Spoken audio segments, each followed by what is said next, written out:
அப்பா, அம்மா என்ன செய்வாங்க பொதுவா?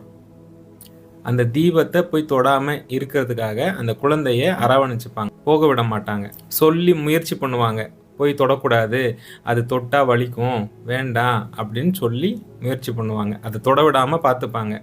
அதையும் மீறி அந்த குழந்தை தொட போச்சுன்னா, அந்த அகல் விளக்கு, அந்த தீபத்த அந்த குழந்தை கண்ல படாத மாதிரி கொஞ்சம் மறைச்சு வைப்பாங்க. இல்ல அவங்க தொட முடியாத அளவுக்கு கொஞ்சம் தூக்கி வச்சுருவாங்க.